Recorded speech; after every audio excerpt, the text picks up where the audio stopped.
नमस्कार दोस्तों, हमारे YouTube चैनल में आप सबका स्वागत है। जैसा कि आप जान रहे हैं कि हम अपने इन वीडियोस में लगातार यूपीएससी द्वारा नई कहानियों से संबंधित पूछे जाने वाले प्रश्नों पर बातचीत कर रहे हैं। पहले वीडियो में हम लोगों ने बात की थी कि यूपीएससी किस तरह के प्रश्न पूछता है और दूसरे वीडियो में हम लोगों ने अ, एक प्रश्न के बहाने नई कहानी की अवधारणा को समझने की कोशिश की थी। आप लोग जानते हैं जो भी एस्पिरेंट्स हैं और जिनका भी यूपीएससी मेंस में वैकल्पिक प्रश्न पत्र हिंदी साहित्य है, वो जानते हैं कि नई कहानी से संबंधित राजेंद्र यादव द्वारा एक किताब है जिसका नाम है खुले समानांतर। और अ, उसी किताब को यूपीएससी ने सिलेबस में रखा है और उसी किताब से ही नई कहानी से संबंधित प्रश्न हमेशा पूछे जाते हैं। तो पिछले वीडियो में हम लोगों ने नई कहानी से संबंधित अवधारणा पर बात की थी और मैंने आप लोगों से ये बोला था कि अवधारणा समझना इसलिए ज़रूरी है कि जब आप नई कहानी से संबंधित अवधारणा समझ लेंगे, जान लेंगे, तो नई कहानी से संबंधित जो भी प्रश्न होंगे, वो सारे प्रश्न आप बहुत आसानी से हल कर सकेंगे। हम पिछले वीडियो में चर्चा कर रहे थे राजेंद्र यादव द्वारा लिखे हुए एक छोटे से किताब के परिचय की, जिसमें उन्होंने थोड़ा बहुत उस संकलन के बारे में बातचीत किया था कि उस संकलन को संकलित करने के पीछे उनकी क्या सोच थी। आगे हम राजेंद्र यादव का ही उसी किताब में जो लिखा गया एक लंबा निबंध है, एक लंबी भूमिका है, उस पर बात करेंगे। और उस निबंध में अगर आप लोगों ने उस निबंध को पढ़ा हो तो आप लोग जानते हैं कि अ, उस निबंध में हिंदी नई कहानी की अवधारणा को बहुत विस्तार से राजेंद्र यादव ने बताया है। और अगर आप उस लंबी भूमिका को पढ़ लेते हैं तो नई कहानी के पीछे की पूरी पृष्ठभूमि को आप अच्छी तरह से समझ सकते हैं कि नई कहानी के पहले की पूर्ववर्ती परंपरा क्या थी और उन पूरी परंपराओं से नई कहानी किस तरह से भिन्न है, किस तरह से अलग है।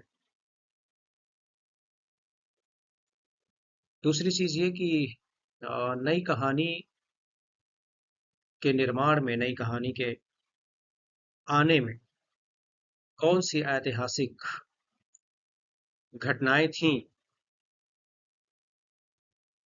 जो इसके पीछे काम कर रही थी। अगर हम इसकी बात करें तो राजेंद्र हवाले से ही हम लोग आगे बात को आगे बढ़ाएंगे।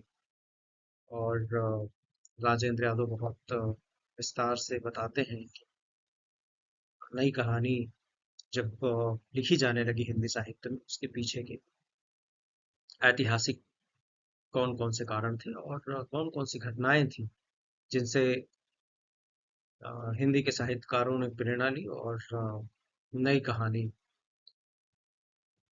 लेखन का आरंभ हुआ। तो अगर हम स्वतंत्रता के बाद के परिदृश्य की बात करें तो राजेंद्र यादव लिखते हैं कि स्वतंत्रता के बाद का कथाकार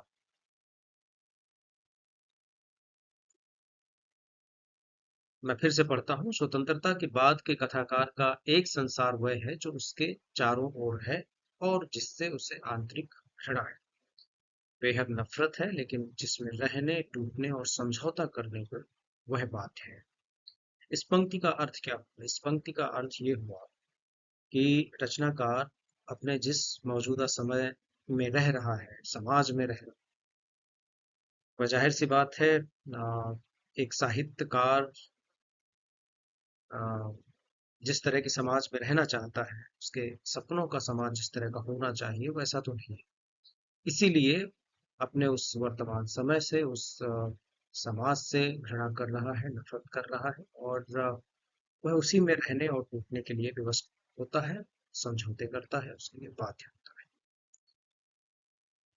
आगे वो लिखते हैं कि दूसरा संसार वह है जिसे अपने भीतर से निकाल कर उसने बाहर फैला दिया है, जिसका निर्माण उसने स्वयं किया है, और जो उसके टूटने, घुटने और घिसटने की और भी घिनौनी तस्वीर को सामने रखता है। उसकी असामर्थ, पराजय और हताशा का लेखा है, उसकी नियति है। अगर हम बात करें तो आगे वे और लिखते हैं कि हिंदी कथाकार की समस्या को 20वीं 20वीं शताब्दी के मध्य की कुछ ऐतिहासिक घटनाओं में देखते हैं। उनके ही शब्दों में, विश्व आकाश पर एक महायुद्ध लटका हुआ है, और वह महायुद्ध हमारे बौद्धिक, मानसिक, आर्थिक या राजनीतिक प्रेरणा देने वाली दुनिया के इतिहासों को ठीक बीच से काट देता है। सारे दिशा ध्रुव अपनी अपनी जगहें बदलने लगता है। कहने का तात्पर्य यह है कि नई कहानी जब हिंदी साहित्य में शुरू होती है, नया नई कहानी लेखन जब शुरू होता है, ठीक उसके पहले की जो स्थिति है वो ये है कि दुनिया द्वितीय द्वितीय दूसरे विश्व युद्ध से बाहर निकल करके आई है। महायुद्ध आ, खत्म हो चुका है। लेकिन अब आप सोचिए कि महायुद्ध का इतना ज्यादा व्यापक प्रभाव था कि आ, जिन बौद्धिक, मानसिक, आर्थिक या राजनीतिक प्रेरणा देने वाली दुनिया के इतिहासों का अनुभव अब तक था, उससे वर्तमान साहित्यकारों के अनुभव एकदम जुदा हो गए। तो इसका तात्पर्य हुआ कि द्वितीय महायुद्ध एक ऐसा दौर था जिसने दुनिया भर के साहित्यकारों को, कहानीकारों को, उपन्यासकारों को बहुत गहराई से प्रभावित किया। आगे चलते हैं। आगे राजेंद्र यादव ने लिखा कि युगों की पराधीनता के बाद किसी देश का स्वतंत्र होना है अपने आप में बहुत बड़ी घटना है। फिर अपने यहाँ तो इस घटना के साथ ही देश का विभाजन भी जुड़ा हुआ है। शरणार्थियों और विस्थापितों के वे काफिले जुड़े हैं, जो भूखे प्यासे, खून से लथपथ एक देश से दूसरे देश में आए। वे सारी हत्याएं और नृशंसताएं भी जुड़ी हैं जो दोनों देशों के लोगों को भुगतनी पड़ी। लाखों लोगों के अतीत की जलती चिताएं जुड़ी हैं, जहां पिछला सब कुछ, सभी कुछ भस्म हो गया। अच्छा और बुरा भी तेजी से विघटित होते जीवन मूल्यों के भूकंप जुड़े हैं। कहने का मतलब ये कि एक और ये तत्कालीन घटना थी स्वतंत्रता के बाद की, वो थी हमारे देश की आजादी, और आजादी के साथ ही जुड़ा हुआ देश का विभाजन। मैं एक बार फिर से आप लोगों के सामने स्पष्ट करूं कि एक जिस वैश्विक घटना का जिक्र राजेंद्र यादव करते हैं, जिसका हिंदी साहित्यकारों के ऊपर बहुत गहरा प्रभाव पड़ा, वो था विश्व युद्ध, द्वितीय विश्व युद्ध। और दूसरी एक जो बड़ी घटना का जिक्र राजेंद्र यादव कर रहे हैं, वो है देश की आजादी और उसके साथ जुड़ा हुआ विभाजन, और विभाजन के फलस्वरूप हुआ कत्लेआम, और विभाजन के फलस्वरूप ही लोगों के बीच में फैली मरी। और आप जानते हैं कि इतने बड़े पैमाने पर दंगे हुए, फसाद हुए, जिससे और लोग एकदम अ, लोगों का कत्लेआम हुआ, हत्याएं हुई। और इसे एक उसके पहले के इतिहासों से अगर तुलना किया जाए तो एक बहुत ही नृशंस ऐतिहासिक घटना कही जा सकती है, या कहा जा सकता है। तो ये एक ऐसी घटना थी, आजादी के साथ ही आने वाली विभाजन की घटना, जिसने तत्कालीन कहानीकारों को, कलाकारों को, साहित्यकारों को बहुत गहराई से प्रभावित किया। तो आप समझ सकते हैं कि कहीं ना कहीं हिंदी कहानी, नई कहानी लेखन में इन विश्व युद्धों के साथ साथ इस घटना का भी बहुत बड़ा प्रभाव था। और आप अगर कुछ कहानियां याद करना चाहें, कुछ नए कहानीकारों ने इस पर कहानियां भी लिखी। अगर आप मोहन राकेश की, मैं तत्काल जिस कहानी को याद कर पा रहा हूँ वो है मरबे का मालिक। और जिसका जिक्र हम लोगों ने अपने पिछले वीडियो में भी किया था। आगे अगर बात करें तो स्वतंत्रता और विभाजन के बाद की स्थितियों की चर्चा करते हुए राजेंद्र यादव लिखते हैं, साथ ही खुले आसमान और फैली धरती के बीच आ पड़े लोगों के सिर पर छत तलाश कर लेने की वह बेचैनी आती है, जिसमें पौरुष, प्रयत्न और आपाधापी का अजीब सम्मिश्रण है। रहने के लिए घर बनाने हैं, जीविका के साधन खोजने हैं और साथ ही उन स्वतंत्र देशों के बीच अपना व्यक्तित्व भी स्थापित करना है, जिनकी बिरादरी में हम अब शामिल हो गए हैं, सगर्व शामिल हो गए। कहने का मतलब ये है कि जब विभाजन हुआ, लोग इस देश से उस देश की तरफ अपनी अपनी संपत्तियों को छोड़ करके गए, तो अब जाहिर सी बात है उनको आ, शुरू से शुरू करना था, जीरो से स्टार्ट करना था। तो अब उसके लिए जरूरत थी घरों की। अब घर बनाने के लिए पौरुष की, प्रयत्न की, आपाधापी की, जीविका के साधन खोजने थे। तो आप सोच सकते हैं कि ये मानवता के लिए कितनी कितनी कितनी कितना आपाधापी भरा समय रहा। और जाहिर सी बात है, इन सबको देखते हुए एक कलाकार, एक साहित्यकार बिना प्रभावित हुए कैसे रह सकता है। तो कहीं ना कहीं हिंदी नई लेखन कहानी को इस घटना बहुत गहराई से, बहुत डीपली प्रभावित किया। राजेंद्र यादव उन तात्कालिक ऐतिहासिक स्थितियों की भी चर्चा करते हैं जिन्हें एक नया कहानीकार बहुत तेजी से अपने सामने घटते हुए देख रहा था। वे लिखते हैं, किसी ने हमें उधार और दान पैसा दिया है, किसी ने गेहूं और चावल, कोई हमें टेक्निकल मदद, मशीनें और माल देता है, तो कोई अपने विशेषज्ञ भेजता है। सांस्कृतिक और वैज्ञानिक डेलीगेशनों का तो जैसे तांता ही बन गए।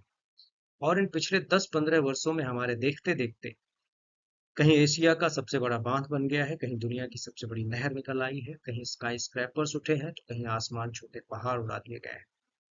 आधुनिकतम फॉर्म, शोध और प्रयोगों के बड़े बड़े संस्थान, यूनिवर्सिटियां, बड़ी बड़ी मिलें, वृहदाकार कारखाने, प्रोजेक्ट, सड़कें और रेलें, मेले और नुमाइशें, उत्सव और जयंतियां, अकादमियां और ट्रस्ट, मीटिंगें और कॉन्फ्रेंसें, कमेटियां और कमीशन, चुनाव और प्रेस, 5 वर्षीय योजनाओं के सिलसिले, उठान और प्रगति की दिशा में आशा और उत्साह भरे कदम।